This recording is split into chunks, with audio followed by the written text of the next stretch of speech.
sector. Before I call on the US Consul General in Milan, Mr. Cal Scott, for his concluding remarks, I would like to ask Professor McGann whether he has some quick points to make in response to the comments made around the table. Would you like to? That's an ambitious undertaking. I know, but the time is unfortunately. Yeah, no problem. I mean, what I first point that I would make is that I'm very encouraged by the positive developments in Europe that think tanks are more transparent, and I think that the European Policy Center and Bruegel have led the way in that.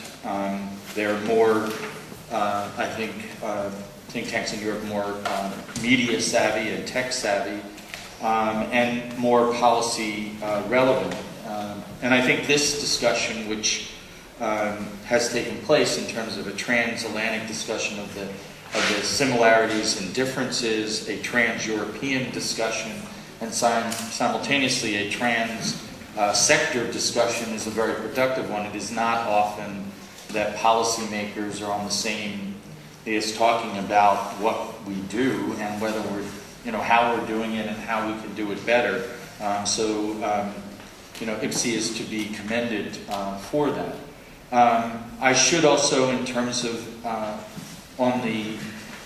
while there have been these very positive developments reflected in the meetings in Rome with 50 think tanks, many of the leading think tanks in Europe, there were new problems identified. One involving the EU Commission in terms of the mechanism for funding think tanks, and the issues that they address is that in some respects there's a call for it to be streamlined because it is the funding process is such that the Commission